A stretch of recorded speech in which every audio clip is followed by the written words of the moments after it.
Girl finds an abandoned baby near a dumpster and decides to investigate. When she discovers who left him there, she is horrified.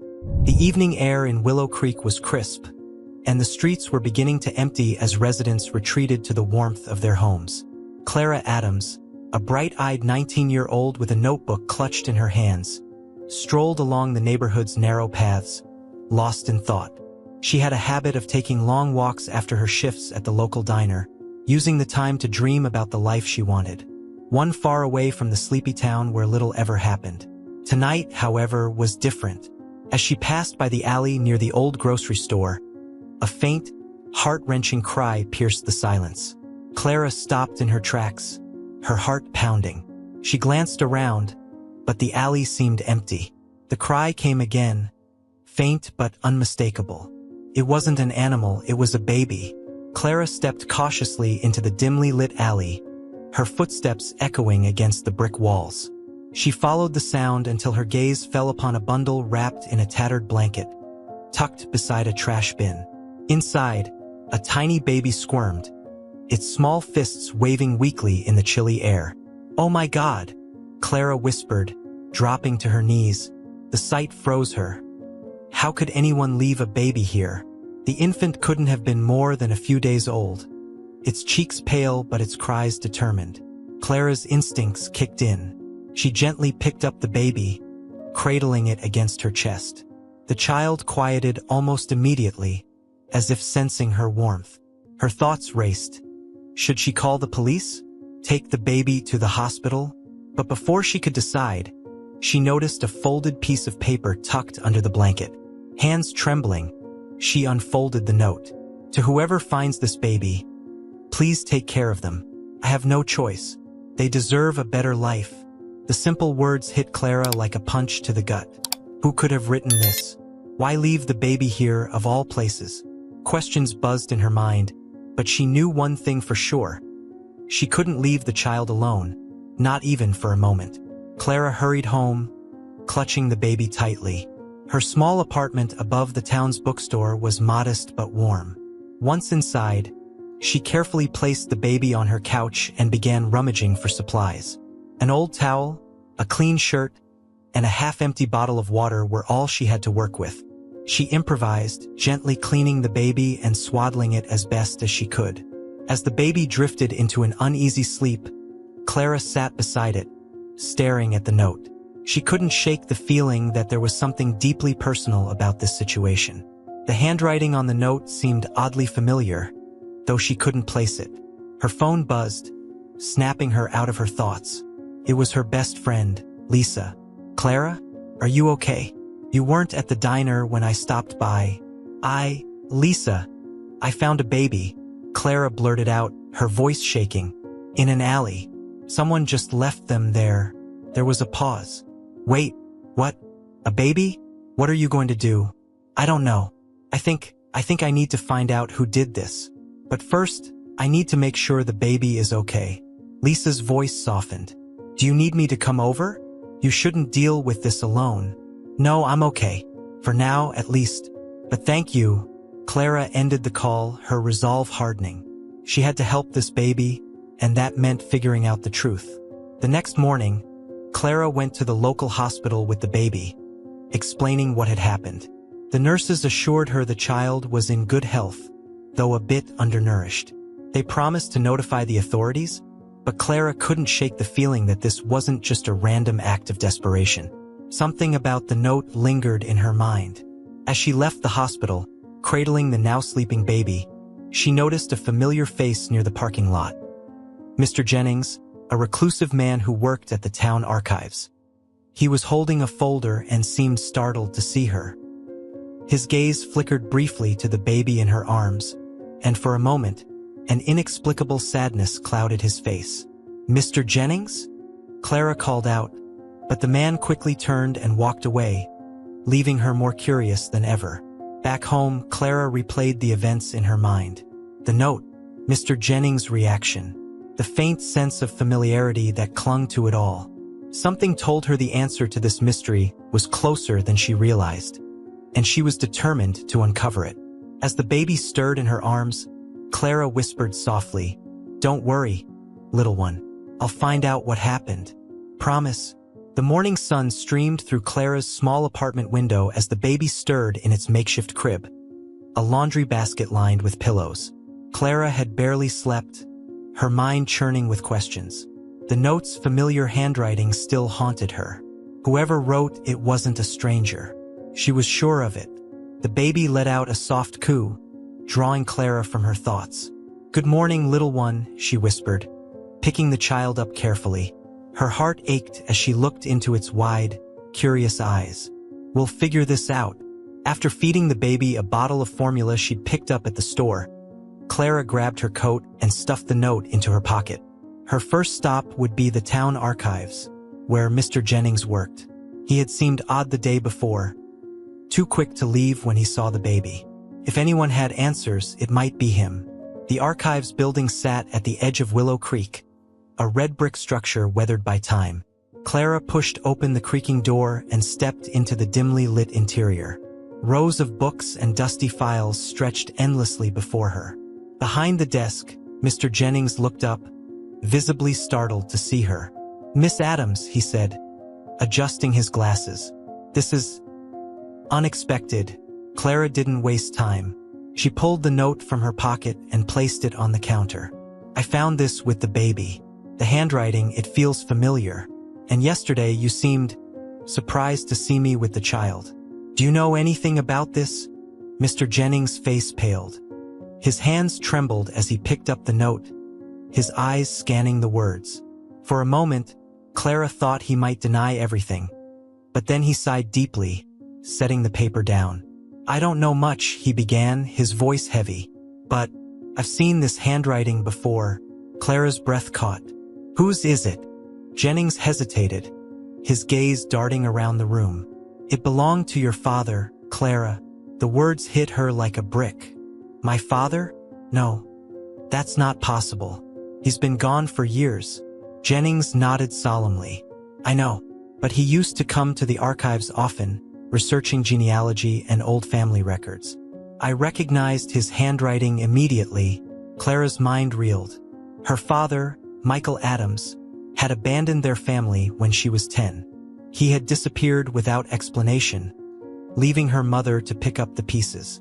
She had spent years wondering why he left, but this connection was too much to process. "Why would my father—" "No, this doesn't make sense," Clara said, her voice breaking. "Are you sure?" Jennings nodded again, his eyes kind but sad. "I wish I weren't. But that note, it's his." Clara gripped the counter, her thoughts spinning. Could her father still be in Willow Creek? And if so, why had he left the baby? "Do you know where he is now?" she asked. "I'm sorry, Clara. I haven't seen him in years," Jennings replied. "But he left behind some documents here. Old letters and notes. Maybe they'll help."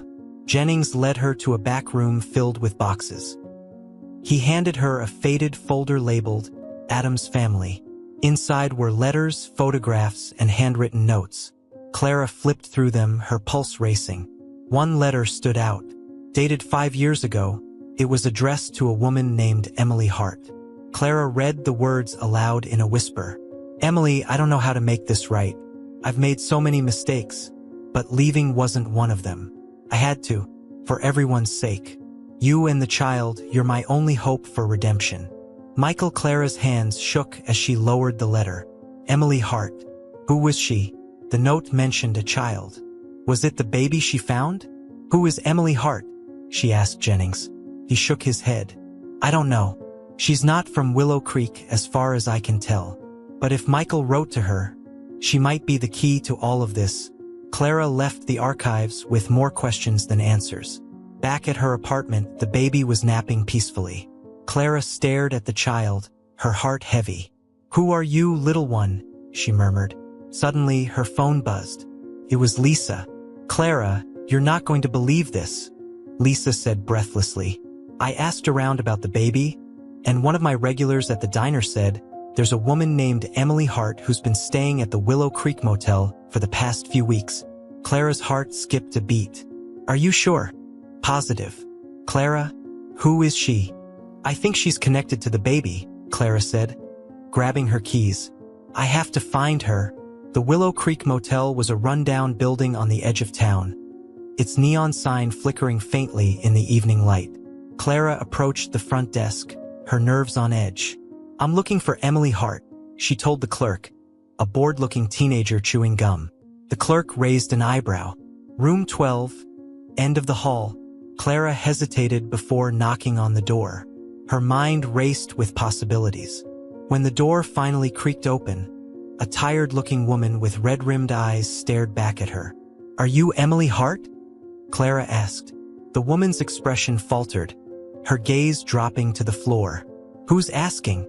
Clara stepped forward, her voice trembling. I think I found your baby. Emily's eyes widened in shock, tears spilling over as she stumbled back. You found him? Clara nodded, holding out the note. This was with him. It was written by Michael Adams. My father, Emily gasped, clutching the doorframe for support. Michael was your father? Yes, Clara said. And I need to know what's going on. Emily stepped aside, motioning Clara to come in. Then you deserve to know the truth. Emily Hart's room was sparsely furnished, with a faint smell of stale coffee and desperation lingering in the air. The curtains were drawn tightly, letting in only thin slivers of the fading sunlight. Clara stepped inside, her heart pounding. The woman before her, so fragile and grief-stricken, didn't seem like someone who could abandon a baby. But then again, nothing about this situation made sense. Emily sat down on the edge of the bed, wringing her hands. I never wanted to leave him, she began, her voice cracking. But I had no other choice. Clara stood silently, clutching the note. You need to explain. Start from the beginning. Emily nodded, wiping her tears. It started with Michael, she said. We met 6 years ago. He wasn't the man people thought he was. He carried so much guilt, so much pain. He told me about the family he left behind. About you. Clara felt her stomach twist. He told you about me? Yes, Emily said softly. He loved you, Clara. He always regretted leaving, but he said he had to. He said it was to protect you. Protect me? Clara said bitterly. By disappearing without a word? Emily flinched at the anger in Clara's voice. It wasn't just about you. Michael was involved in something complicated. He didn't give me all the details, but it sounded dangerous. He told me he couldn't risk bringing that danger to you and your mother. Clara clenched her fists. She wanted to scream, to demand why her father's idea of protecting his family had been to abandon them. But she forced herself to stay calm. And what about you? How do you fit into this? Emily hesitated, her eyes darting to the folded crib in the corner of the room. We had a child. Your brother. The words hit Clara like a thunderclap. She stared at Emily, the weight of her revelation making it hard to breathe. My brother. Yes, Emily whispered. Michael and we were trying to rebuild his life, away from everything he left behind. But then he got sick. Cancer. Her voice broke. He fought as long as he could, but he passed away a few months ago. And when he did, everything fell apart. Clara felt a mixture of anger and sorrow swelling inside her. The father she had spent years resenting had been out there, living another life, building another family, and now he was gone. She swallowed hard, focusing on the here and now. And the baby? Why leave him in an alley? Emily's face crumpled, fresh tears streaming down her cheeks. I lost everything after Michael died. The house, the money, everything. I couldn't give him the life he deserved. I thought, maybe someone kind would find him and give him a better chance than I ever could. Clara's anger began to soften as she watched Emily break down. The woman before her wasn't heartless. She was desperate. Clara sat beside her, her voice gentler now. Why Willow Creek? Why not leave him at a hospital or with social services? Emily reached into a bag at her feet, pulling out a worn photograph. She handed it to Clara. It was a picture of Michael holding a much younger Clara on his shoulders. They were both smiling, their faces radiant with joy. Michael always said Willow Creek was the only place he ever felt truly at home, Emily said. He thought, maybe someone here would recognize him. Maybe they'd understand. Clara stared at the photo, her chest tightening. She could barely remember the day it was taken, but the image stirred something deep within her. A faint echo of happiness that now felt so far away. "And me?" Clara asked, her voice trembling. "Was it him who chose to leave the baby near my neighborhood?" Emily shook her head. "No, that was my decision. I didn't know where else to go. But when I saw you walking that night, I knew you were his daughter. I hoped you'd do what I couldn't." Clara's mind reeled. She had been angry, confused, and hurt for so long. But now she felt something else creeping in. A strange sense of purpose. The baby wasn't just a helpless child abandoned by a stranger. He was her brother, a piece of the father she had lost. "Emily," Clara said after a long pause, "you're not alone anymore. If Michael wanted to protect us, then we'll protect him. Together." Emily looked up, her tear-streaked face filled with a glimmer of hope. "You mean it?" Clara nodded. "But we need to do this right. We'll figure out a way to take care of him. Both of us." The room fell into a heavy silence, both women processing the fragile alliance they had just formed. Clara cradled the photo in her hands, the weight of its history grounding her. "We'll call him Ethan," Emily said suddenly, her voice firm. "Michael always loved that name." Clara smiled faintly, looking at the baby she had found just hours ago. "Ethan," she echoed. "It's perfect." As the night deepened, the women began to plan. Small steps toward building a future for Ethan. Clara didn't know what challenges lay ahead, but for the first time, she felt ready to face them. Not just for herself, but for the tiny life that had brought them together. The days following Clara's meeting with Emily were a whirlwind of emotions and activity. Ethan, now officially named, slept peacefully in his makeshift crib, unaware of the storm of revelations swirling around him. Clara spent her nights replaying Emily's words, trying to reconcile the father she barely remembered with the man Emily described. One thing was certain. She couldn't leave Emily to struggle alone. But if they were going to give Ethan a chance, they needed stability.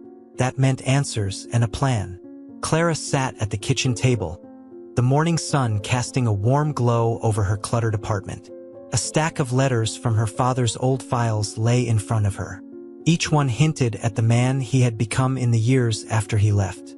Most were addressed to Emily, but a few were for someone named Thomas Grayson. "Who's Thomas Grayson?" Clara muttered, flipping through the pages. The name appeared in several letters, always mentioned in hushed tones. "Grayson's offer still stands. I just don't know if I can accept. Grayson says he can fix things, but I don't trust him." Clara's curiosity deepened. If Grayson had been involved in her father's life, perhaps he knew something about the circumstances that forced him to leave. Emily appeared in the doorway, her face pale but determined. She had been staying with Clara for the past few nights, helping care for Ethan. Despite the tension between them, a quiet understanding had formed. "Morning," Emily said, pouring herself a cup of coffee. "You're up early." "I couldn't sleep," Clara admitted. She slid the letters across the table. "Do you know anything about Thomas Grayson?" Emily frowned, picking up one of the letters. "Grayson, Michael mentioned him a few times. He was some kind of lawyer or business associate.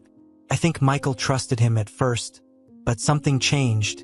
Do you know where I can find him?" Emily shook her head. "No, but if he's still in Willow Creek, someone must know." Clara nodded, determination hardening her resolve. "Then I'll find him." The town square was bustling as Clara walked through, her mind racing with questions. Willow Creek wasn't a large town. Everyone knew everyone, or so it seemed. If Grayson was still around, she'd find him. Her first stop was the general store, where Mrs. McAllister, the town's unofficial gossip, stood behind the counter. "Well, if it isn't Clara Adams," the older woman said with a knowing smile.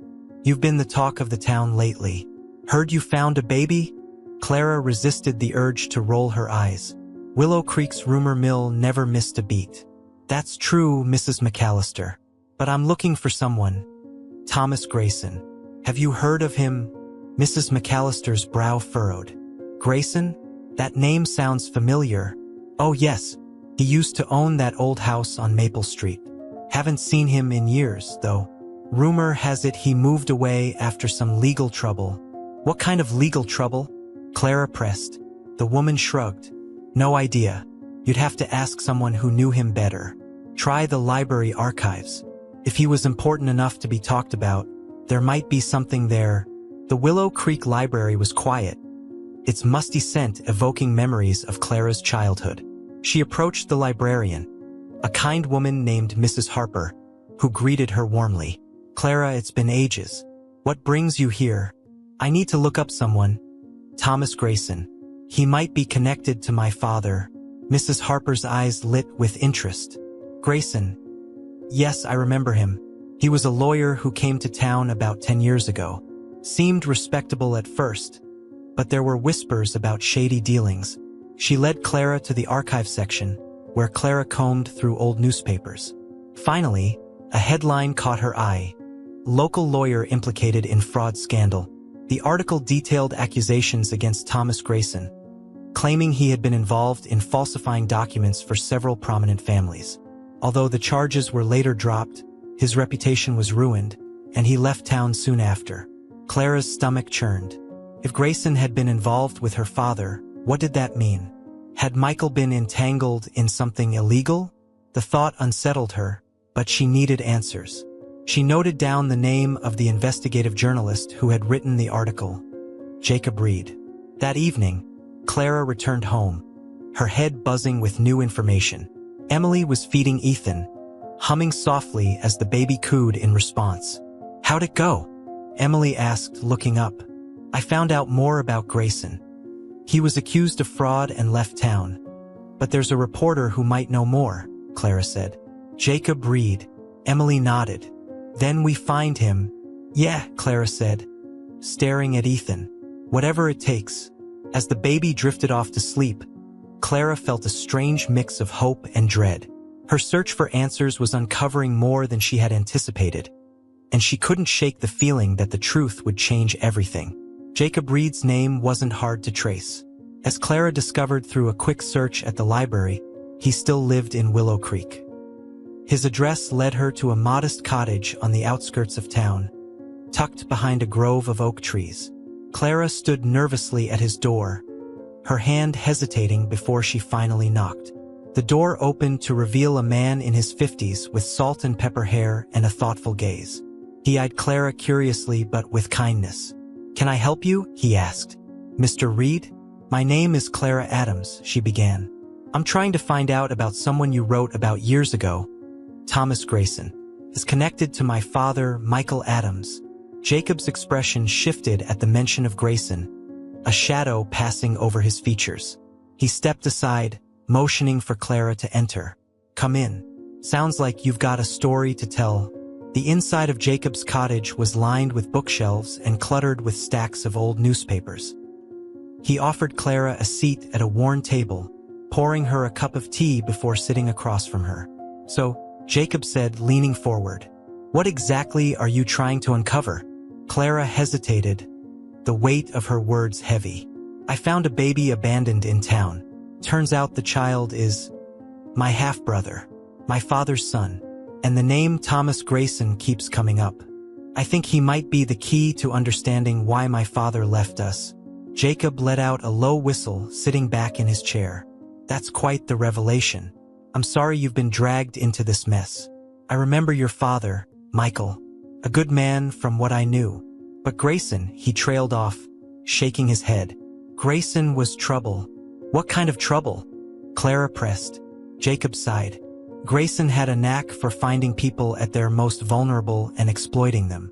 He ran schemes that targeted families in financial distress, offering to fix their problems in exchange for loyalty, and often silence. Clara's heart sank. Do you think my father was involved in one of his schemes? It's possible, Jacob said. Grayson's reach extended into many lives here.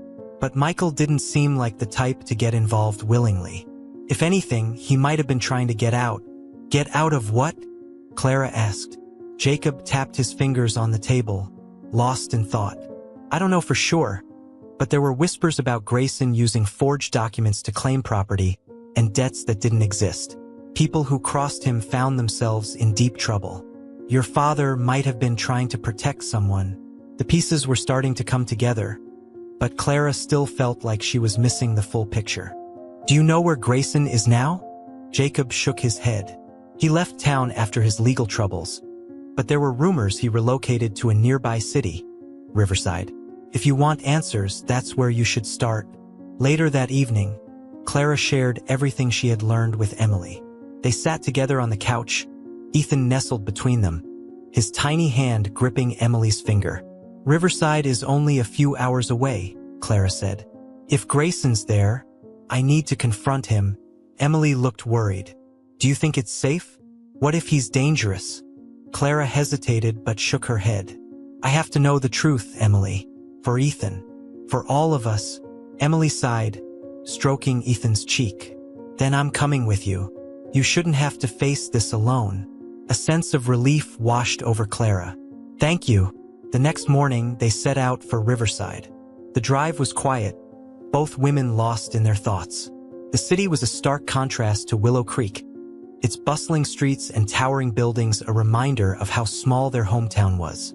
Clara parked near the address Jacob had provided, a law office bearing the name Grayson and Partners. The building loomed before them, its glass facade gleaming in the sunlight. Clara and Emily exchanged a glance, steeling themselves before stepping inside. The receptionist, a sharp-looking woman with a practiced smile, greeted them. Do you have an appointment? We're here to see Thomas Grayson, Clara said firmly. The receptionist's smile faltered slightly. And who might you be? Clara Adams, she replied. It's about my father, Michael Adams. The receptionist's eyes flickered with recognition. She picked up the phone, murmured something inaudible, and then said, Mr. Grayson will see you now. Thomas Grayson was seated behind a sleek desk in an office lined with bookshelves. He was older than Clara expected, his hair silvered and his posture rigid. His piercing gaze fixed on them as they entered. Miss Adams, he said smoothly, what an unexpected visit. And you've brought a guest. Clara took a deep breath, stepping forward. I need answers, Mr. Grayson, about my father, Michael Adams, and about why his child ended up abandoned. Grayson's expression didn't waver, but there was a flicker of something, guilt, perhaps, in his eyes. He gestured for them to sit. I suppose you've come to learn the truth, he said, his voice calm but laced with something darker. Very well, Miss Adams. I'll tell you everything. Thomas Grayson leaned back in his chair, his eyes narrowing as he studied Clara and Emily. The room fell into a tense silence, broken only by the faint hum of the air conditioning. Clara's hands clenched into fists as she waited for him to speak. Michael Adams, Grayson began, his voice measured, was a man with good intentions but terrible luck. He became entangled in my affairs out of necessity, not choice. What kind of necessity? Clara demanded, her voice sharp. Grayson's gaze flicked to Emily, then back to Clara. Your father was in debt, Miss Adams. Not to me directly, but to people far less patient. He came to me for help when he realized he was in over his head. Clara's stomach churned. Debt? My father never told us anything about that. Of course not, Grayson said with a hint of disdain. He wanted to shield you from it. But he was desperate to protect his family, so he agreed to a deal. In exchange for clearing his debts, he provided certain services. Emily shifted uncomfortably. What kind of services? Grayson's lips curved into a thin smile. Legal favors. Signing documents, acting as a witness to transactions. Nothing overtly illegal at first. But over time, the stakes grew higher, and Michael found himself in deeper than he'd anticipated. Clara's heart pounded. What did you do to him? I didn't do anything, Grayson replied coolly. He made his choices, but when he tried to back out, he discovered how difficult it was to untangle himself. He was afraid for you, for your mother, and later for Emily and the child. Emily's breath hitched, her grip tightening on Clara's arm.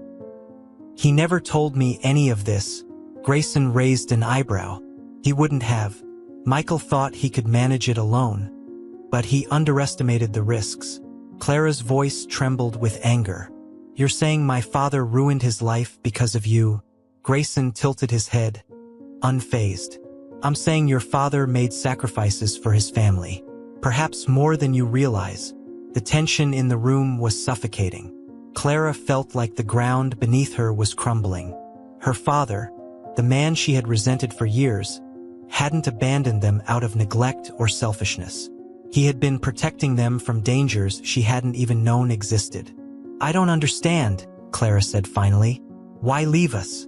Why not tell us the truth? Grayson sighed, a flicker of something resembling regret passing over his face. When Michael realized the full extent of the danger, he thought the best way to protect you was to distance himself.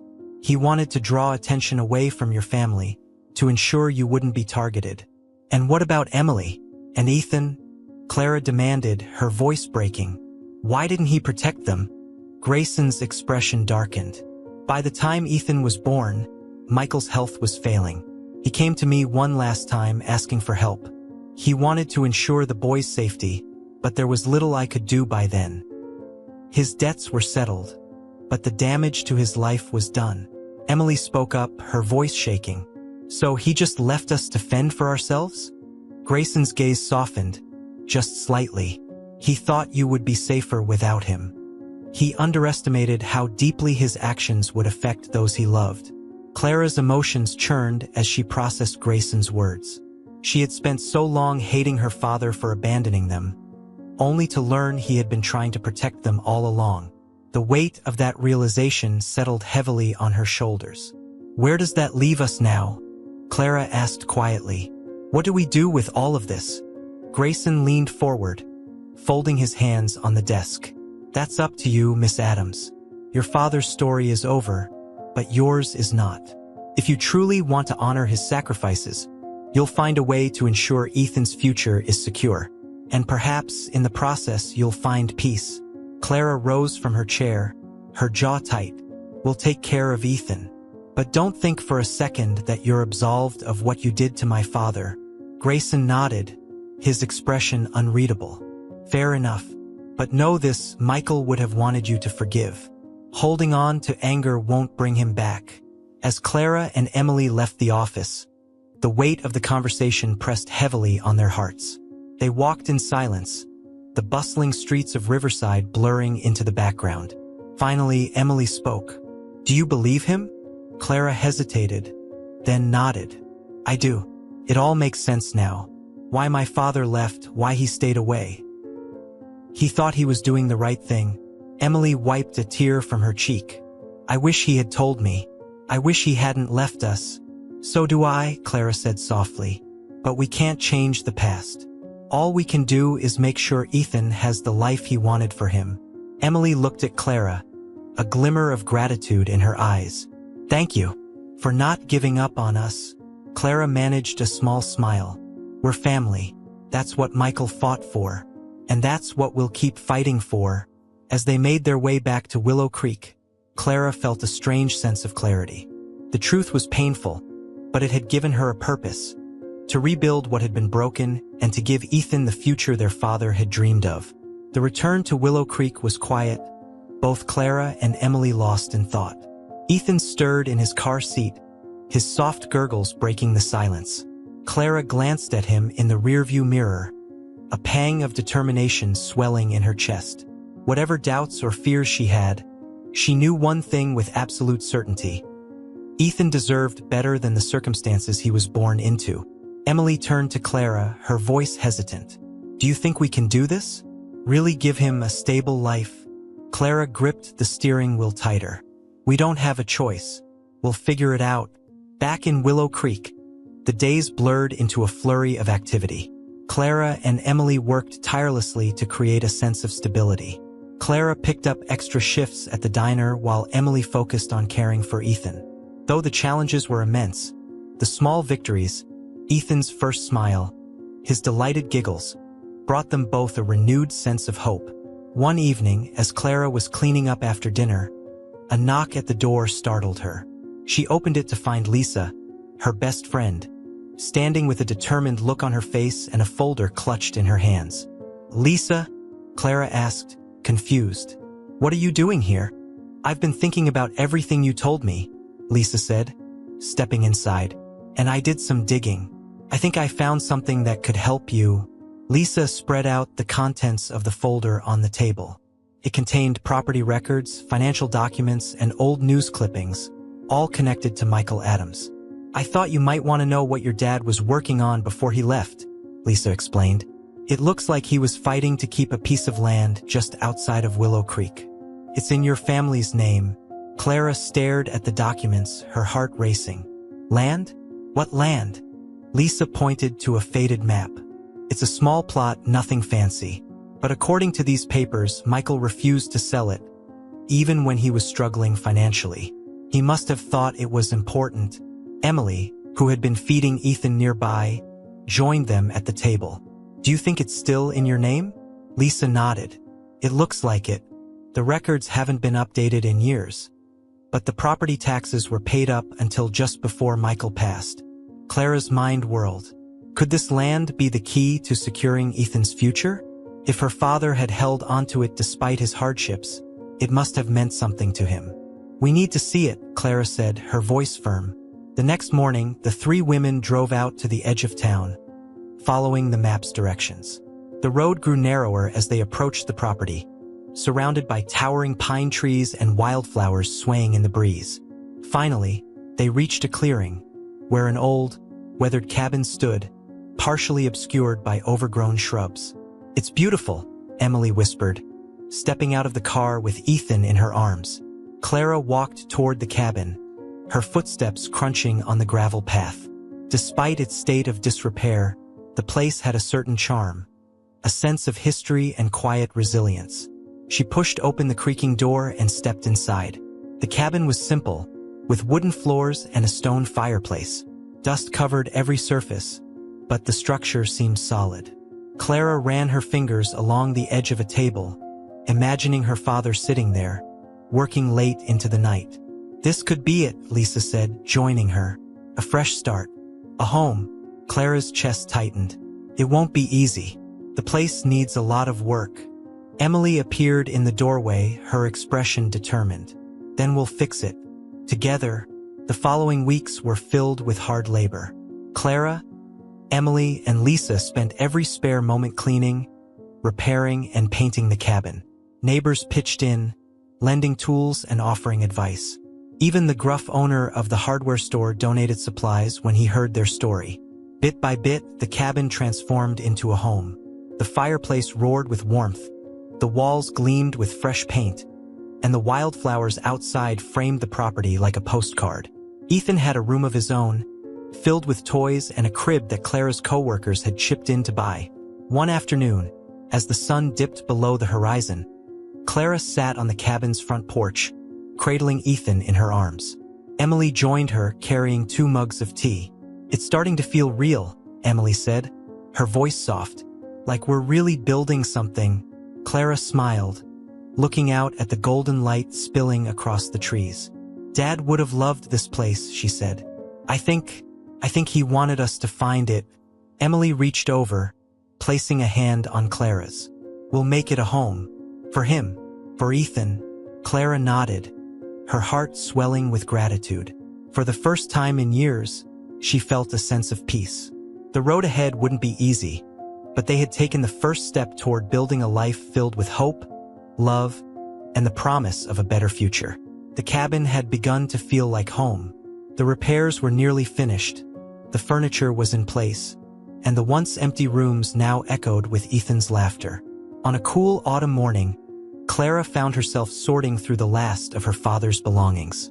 The box had been tucked away in the attic, left behind like a time capsule waiting to be opened. Emily was in the kitchen with Ethan, humming softly as she prepared breakfast.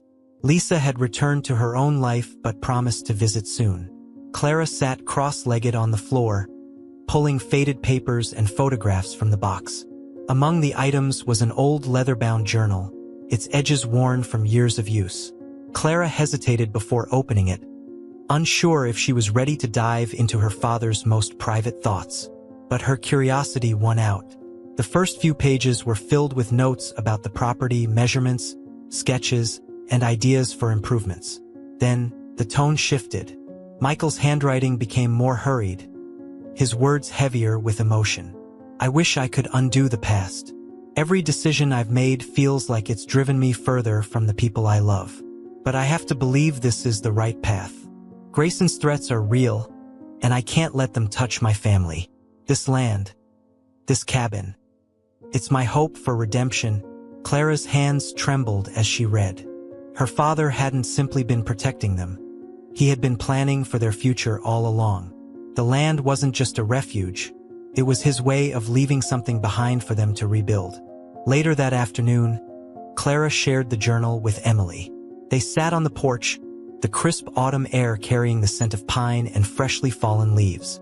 I think he was trying to make amends, Clara said, handing Emily the journal. Even when he wasn't with us, he was fighting for us. Emily flipped through the pages, her expression a mixture of sorrow and admiration. He must have loved you so much, she said, to sacrifice everything like this. Clara nodded, tears pricking her eyes. It's hard to stay angry at him now. He was trying so hard to do the right thing, even if it meant hurting us in the short term. Emily reached over, squeezing Clara's hand.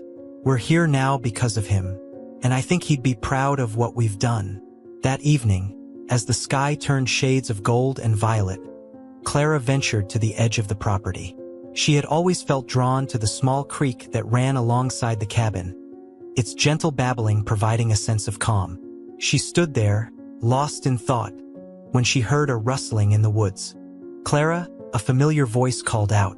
She turned to see Lisa approaching, a manila envelope in her hands. Her expression was serious, her usual bright demeanor replaced by something heavier. I found something else, Lisa said, handing Clara the envelope. Clara opened it cautiously. Inside were documents, a deed to the property, an old will, and a letter addressed to her. The letter was brief but heartfelt. Clara, if you're reading this, then you've found the cabin. I hope it brings you the peace I couldn't give you while I was alive. Take care of it. Take care of each other. And know that everything I did was for you. Dad, tears streamed down Clara's face as she clutched the letter to her chest. It wasn't just words on paper. It was an unspoken apology, a bridge to the father she had lost. Lisa placed a comforting hand on her shoulder. He never stopped loving you, Clara. You were his world. I know, Clara whispered, her voice breaking. I just wish I could have told him I understand now. As Clara walked back to the cabin that night, the weight of her father's sacrifices settled over her. But for the first time, it didn't feel like a burden. It felt like a gift, a chance to start anew. Ethan's laughter greeted her as she stepped inside, and Emily's warm smile reminded her that they were no longer alone. Together, they were building the future Michael had dreamed of, one step at a time. The first snowfall of the season dusted the trees surrounding the cabin, transforming the property into a winter wonderland. Clara stood at the window, cradling a mug of hot cocoa, her gaze fixed on Ethan playing with Emily near the fireplace. The cabin felt alive, a far cry from the empty shell it had been when they first arrived. But something still lingered in Clara's mind, an unanswered question, a piece of the puzzle she couldn't ignore. Her father's journal, the letter, and the property itself had all revealed parts of his story, yet she felt there was more he hadn't said. Emily noticed Clara's pensive expression and approached her. What's on your mind? Clara hesitated, then sighed. It's my dad. I feel like there's still something he wanted me to know, something unfinished. Emily placed a reassuring hand on Clara's arm. Maybe it's not about what he wanted you to know. Maybe it's about what he wanted you to feel. He wanted you to know you were loved. Clara nodded, though the restless ache in her chest remained. Later that evening, while Emily was putting Ethan to bed, Clara ventured into the woods behind the cabin. The moonlight reflected off the snow, casting an ethereal glow on the landscape. She had always found solace here, among the tall pines and the quiet hum of the creek. As she walked, she felt an inexplicable pull, as though she were being guided. Her steps led her to an old oak tree near the edge of the property. Its gnarled branches stretched toward the sky, and at its base was a small wooden box, half buried beneath fallen leaves and snow. Clara knelt, brushing away the debris. Her breath caught as she opened the box, revealing a collection of items. A faded photograph of her family, a small toy truck that had once belonged to her as a child, and another letter in her father's handwriting. The letter was longer than the first, its tone more intimate. Clara, by the time you read this, I'll be gone. I can only hope that you'll understand why I made the choices I did. Leaving was the hardest thing I've ever done, but it was the only way I could protect you. This cabin was my sanctuary, my place to dream of a better future for you and your mother. I kept it for you, knowing that one day it would become your sanctuary too. You've always been stronger than you know. I see it in the way you face the world, even when it's unkind. You remind me so much of your mother, her courage, her grace. Take care of the ones you love, Clara. That's what life is about. Ethan will need you, just as you needed me. And though I wasn't always there, I hope you can carry my love with you as you move forward. With all my heart, Dad, ***, tears blurred Clara's vision as she read the letter.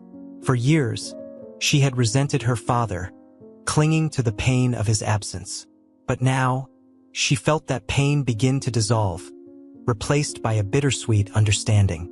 She sat beneath the oak tree for what felt like hours, the cold biting at her skin, but her heart felt warm. Her father's words had reached across time and space, filling the void she had carried for so long.